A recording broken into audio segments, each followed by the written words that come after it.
지난 주일에도 본문 말씀 상고하였습니다.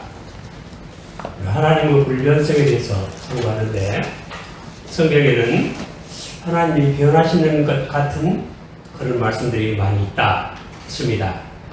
그러나 그 말씀이 하나님이 변하신다는 뜻이 아닙니다. 하나님은 결코 변하심이 없지만은 우리 변하는 사람들의 행동에 하나님이 반응을 해 주시는 거예요. 그것이 마치 하나님이 변하시는 것처럼 이렇게 묘사가 되고 있습니다만은 하나님은 결코 변함이 없습니다.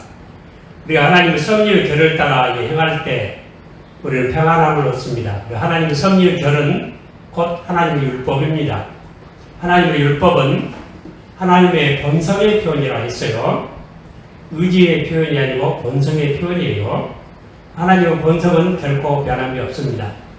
그래서 하나님의 본성의 표현이 율법을 따라 그 결을 따라서 할 때 하나님의 선하심과 자비하심의 그런 인도를 받을 수 있게 되는 것입니다.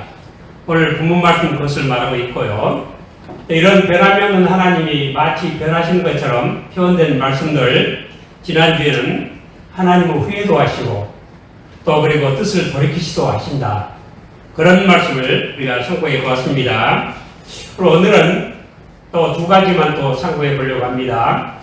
첫째로 하나님은 진노하신다 하는 것과, 그리고 하나님은 이 자신의 분노를 또 거두신다 하는 두 가지에 대해서 상고합니다. 그런 말씀들이 성경에 너무 많이 있기 때문에 다 상고할 수 없고 각각 세 가지씩만 예를 들어서 우리 이 말씀을 상고함으로 서로 은혜를 나누고자 합니다. 첫째로 하나님은 진노하신다 하는 것입니다. 민수기 11장 1절에 백성이 여호와의 들으시기에 악한 말로 원망하매 여호와께서 들으시고 진노하사 여호와의 불로 그들 중에서 붙어서 진 끝을 사르게 하시매 하였습니다. 이것은 뭐냐면 민수기 11장이죠. 이스라엘 백성들이 1월 14일 6월절 밤에 출애굽을 하죠. 그래서 3월 달에 시내산에 도착을 합니다. 한 2달 남짓 걸렸죠. 오순절 율법을 받은 게 오순절에 받죠. 그러니까 50일 만에 받은 거죠, 정말에는. 그래가지고 그 출애굽기 19장에서 시내산에 도착해가지고 출애굽기 40장까지, 그리고 그 다음에 출애굽기 레위기 27장, 그리고 민수기까지 거기에 머물러 있습니다. 그러다 그 다음에 2년 2월 20일에 드디어 시내산을 떠나서 이제 가나안 땅을 향해 출발하게 됩니다. 그래서 첫 번째 출발을 하는데 하나님의 법궤가 앞서갑니다. 하나님의 법궤가 3일길을 앞서갑니다. 그래서 법궤가 그 다음 칠 곳을 찾습니다. 그리고 백성들 위에는 구름 기둥이 이렇게 덮여 있었습니다. 구름 기둥의 인도를 따라서 사막에 좀 덮겠어요. 광야에 구름 기둥으로 그 따가운 햇빛을 막아주셨죠. 그래서 이렇게 첫 번 여행을 합니다. 첫 번 여행을 했는데 백성들이 악한 말로 원망을 했다 하고 지금 표현하고 있는 것입니다. 그래서 하나님께서 그 악한 말로 원망함을 인해서 진노하셨다 하는 것이 본문 말씀입니다. 첫 번째, 시내산 떠나자마자 첫 번 여행을 하고 너무 힘들다, 야득시 너무 힘들다, 어렵다, 하나님 인도하시면 왜 이런가 하기야 그랬을 거예요. 광야에 무슨 길이 있었겠어요? 아스팔트가 있었겠어요? 이 길도 없는 곳을 이렇게 가니까 정말 구름 따라 갔겠죠? 가니까 좀 힘들었겠어요. 그래서 불평을 하고 악한 말로 하나님을 원망하니까 하나님이 진노하셔서 시내에 불이 나게 하셨다 하는 말씀입니다. 이같이 하나님은 이것은 무엇을 의미합니까? 우리가 예수 믿고 천국길로 가는 길, 스타트 하자마자 그냥 꽃길로 가는 것이 아니고 어려운 난관을 통과해서 가게 됩니다. 많은 세상 사람들 불평하고 불명하고 우리를 원망하고 조롱하고 우리를 욕하기 쉽습니다. 그리고 모든 것이 다 달라집니다, 삶이. 그렇기 때문에 우리가 세상 이 편한 길이 아니고 어려운 길을 간다 할지라도 우리는 불평불만하지 말아야 됩니다. 하나님이 진노하시면 결코 하나님 진노를 받고 평안할 사람은 아무도 없다는 것 명심하시기를 바랍니다. 이렇게 하나님이 진노하셨습니다. 또 민수기 11장 10절에 두 번째입니다. 이 백성들이 또 원망을 했어요. 그래서 민수기 10장 10절에 백성 온 가족들이 각기 장막문에서 우는 것을 모세가 들으니라. 그러므로 여호와의 진노가 심히 크고 모세도 기뻐하지 아니하여. 이거 기가 막힌 일이죠. 모세 입장에서 모든 백성들이, 온 나라 백성들이 다 자기 집에서 집 앞에 나와서 운다고 생각해요. 이 운다고 하는 것은 원망을 하고 불평을 하죠. 그러니까 여론조사라면 그냥 빵점이에요. 빵점. 누가? 모세가. 이 지도자가 형편없다. 근데 그 이유가 뭐냐? 왜 그러느냐? 우리가 애국에 있었을 때는 생선도 먹고 수박도 먹고 외도 먹고 그리고 부추도 먹고 파도 먹고 마늘도 먹었는데 지금 이게 먹는 게 뭐냐? 이게 만나 이것밖에 없지 않느냐? 그래서 그것 때문에 온 나라 백성이 다 울었단 말이에요. 기가 막힌 일이죠. 응? 그래서 하나님께서 그들에게 진노하셨다. 이렇게 말씀을 하십니다. 여러분들, 우리가 하나님 나라 가는 길, 제일 우리에게 훌륭한 이 음식은 바로 하나님 말씀 만나예요. 이 만나는 성경 10편에 보면은 천사들의 떡이었다. 하늘의 음식이요. 천사의 떡이었다. 만나는. 그렇게 표현하고 있습니다. 바로 우리가 하나님 말씀보다도 세상에 재밌는 것들이 너무너무 많죠. 그래서 그거 좋다고 울면 안 돼요. 우리는 하나님 말씀만이 우리 생명의 양식인 줄로 알고 절대로 불평불만하지 마시기 바랍니다. 그래서 여호와께서 진노가 심히 크고 모세도 기뻐하지 아니하였다. 이렇게 말씀을 하고 있습니다. 그래서 하나님의 진노를 받습니다. 여러분들 성경보다도 다른 것도 좋아하면 하나님의 진노가 임할 줄을 믿으시고 우리 조심하시기 바랍니다. 그리고 세 번째 한 가지만 더 말씀드립니다. 스가랴 10장 3절에 내가 목자들에게 노를 바라며 내가 수염소들을 바라리라. 만군의 여호와가 그 무리 곧 유다 족속을 권고하여 그들로 전쟁의 준마와 같게 하리니. 스가랴 10장에 이렇게 3절에 기록되어 있습니다. 그래서 내가 목자들에게 노를 바라며, 왜 하나님께서 목자들에게 노를 바라십니까? 이 목자는 정치 지도자를 의미하는 것입니다. 이 목자들이 이 역술가들하고 손을 잡고 있었어요. 그래서 그 역술가들이 허탄한 것을 말하고 진실치 않은 것을 보고 거짓 꿈을 말하고 그것을 따라가는 거예요. 얼마나 황당무계한 일이에요. 그래서 하나님께서 노를 바라고, 수염소들은 아주 세력 있는 사람들을 의미하는 것입니다. 여러분, 이런 현상들을 오늘 우리가 지금 보고 있어요. 지금 정치 지도자라고 하는 사람들이 역술가들 말을 듣고 손바닥에다 뭐를 쓰고, 잘 아시죠? 아주 세계적인 망신이요. 그래가지고 여론이 나빠지니까 그 다음날 주일에 교회를 간다고요? 교회 가니까 또 목사님이 축복 기도를 해주셨다고요? 여러분들, 하나님이 제일 싫어하신 일을 한 거예요. 하나님을 조롱한 거예요. 하나님을 섬겨간 게 아니고 하나님을 이용하고 조롱하려고 간 거예요. 이것을 우리가 축복을 해야 되겠습니까? 하나님께 진노받을 일이요. 그리고 수용소들을 벌한다 하셨습니다. 그 수용소는 뭘 말합니까? 세력 있는 사람들.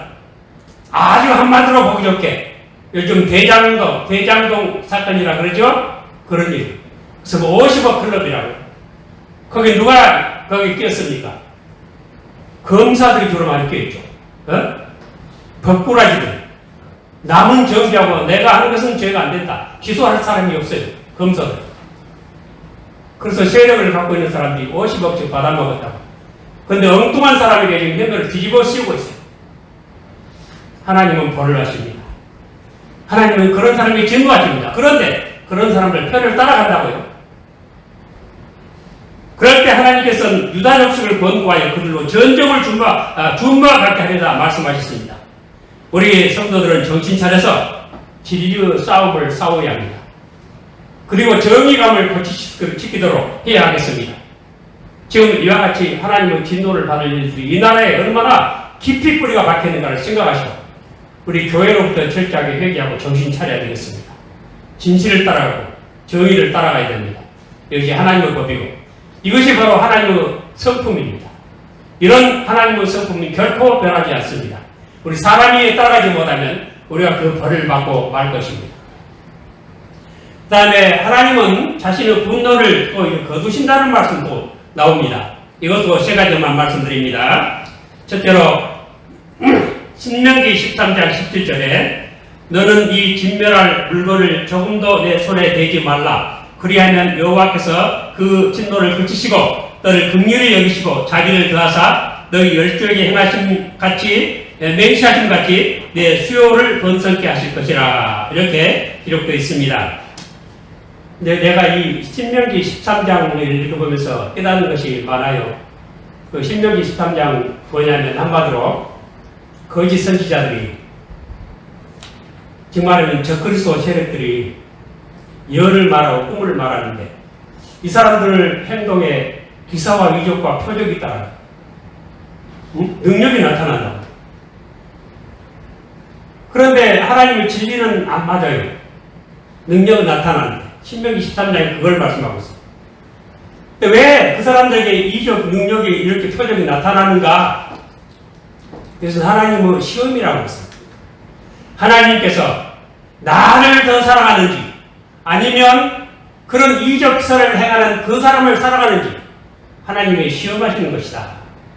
그러셨어요. 신명기 13장의 교훈은 명백합니다. 그래서 우리가 생각할 때 이단들에게 기사, 이적, 표적 나타난다 그러면 겁먹지 마시고 하나님 시험이 나타났구나.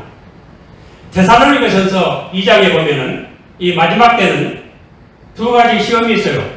하나는 그런 표적들을 따라갈 것이냐 아니면 진리를 따라가시냐. 진리의 사랑을 받지 못한 사람들이 그거를 따라가게 돼 있어요. 그래서 멸망을 받고 심판을 받게 돼 있어요. 그래서 진리에 합당치 않는데 이적 기사가 나타난다 그러면 와 용하다 따라가지 마시기 바랍니다. 오직 진리만을 따라가시기 바랍니다. 이것이 하나님의 시험이라고 해요. 그래서 더 무서운 거예요. 하나님께서 그 이적을 나타나게 하신 거예요. 그래서 무서워요. 이것이 유혹이고 시험이에요. 하나님이 사랑하는 사람들은 절대로 거기 따라가지 않고 진리를 사랑하게 되어 있습니다. 우리 이런 진리를 사랑하는 우리 모두 되시기를 축원합니다. 그런데 어떤 마을에 어떤 동네에 어떤 지방에 우상 숭배하는 그런 마을이 있다 하는 것이 들리거든 철저히 조사를 해보고 거기는 모든 사람을 다 죽여라. 하나님께서 우상 숭배를 얼마나 싫어하시는지 알겠죠? 다 죽이대. 사람만이 아니고 남자 여자 어린이 할 거 다 죽이고 모든 생축도 다 죽여라. 그리고 거기는 모든 물건들 다 모아놓고 불에 태워버려라. 그런 말씀이에요. 근데 불에 태우려고 보니까 여러분 요즘 핸드백 하나도 몇백만 원짜리가 있다면서요? 또 몇천만 원짜리 있고 고가품이 많이 있잖아요.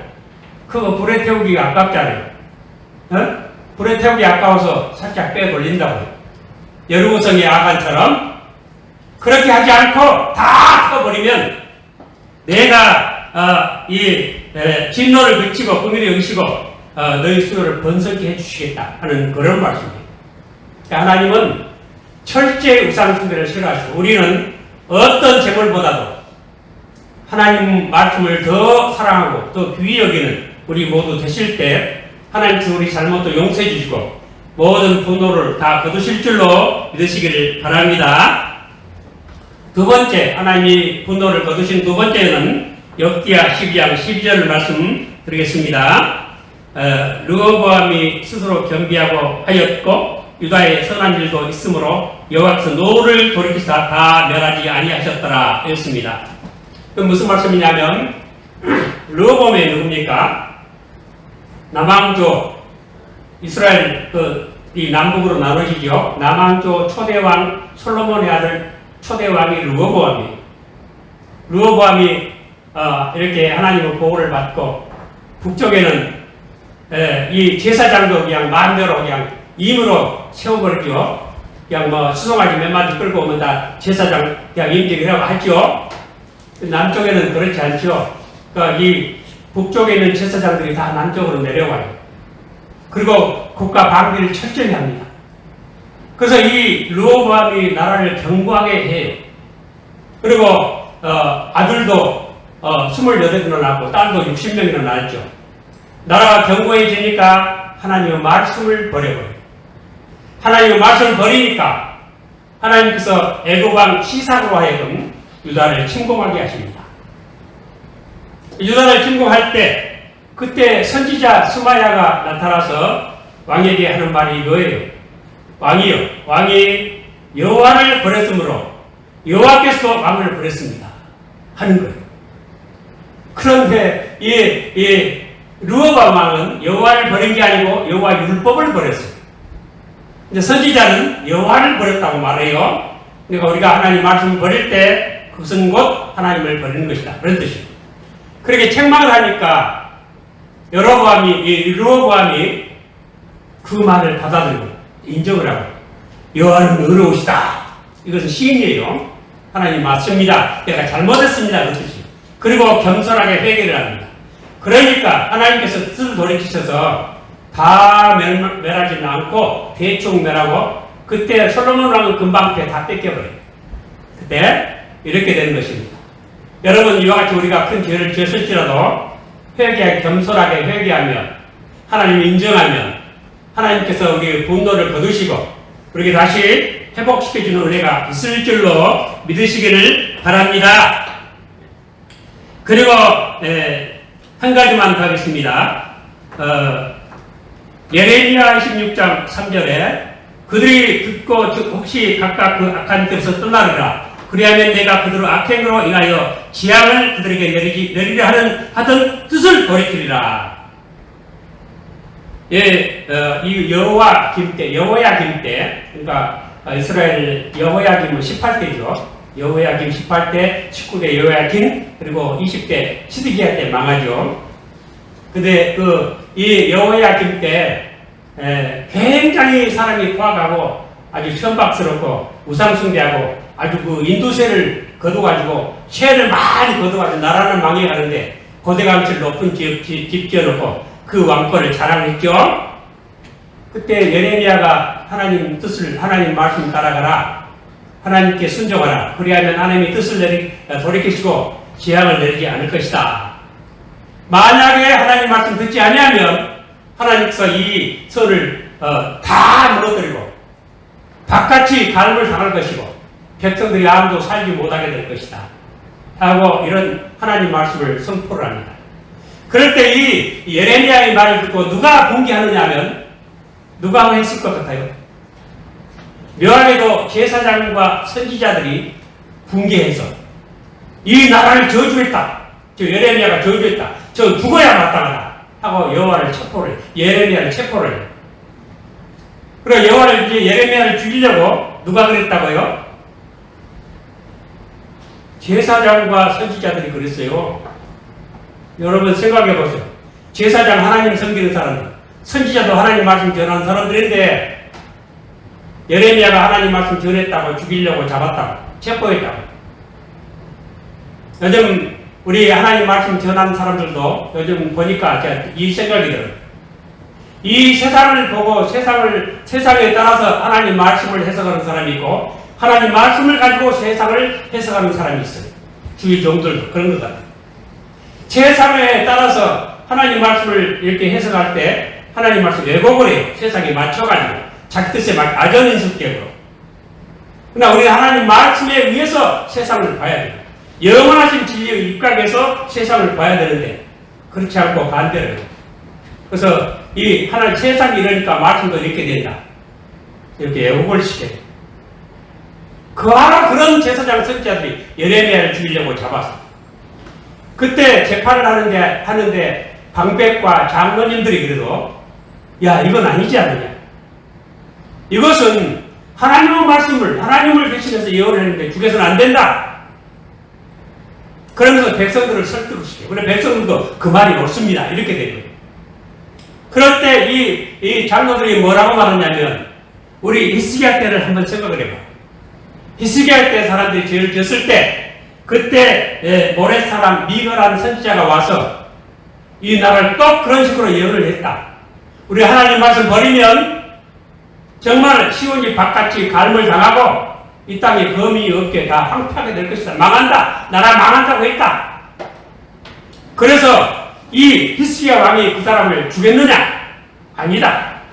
오히려 하나님께 회개하고 자복해서 하나님 용서를 받고 하나님이 재앙을 내리지 않고 뜻을 돌이키지 아니하였느냐? 우리도 그런 길로 가야 한다. 그래서 예레미야가 살아납니다. 여러분, 이와 같이 우리도 하나님 말씀대로 우리가 살아갈 때, 하나님의 뜻에 복종할 때, 우리의 잘못을 회개할 때, 경계할 때 하나님의 뜻을 내리시고 재앙을 내리려고 다시 우리에게 복을 내리실 줄로 믿으시기를 바랍니다.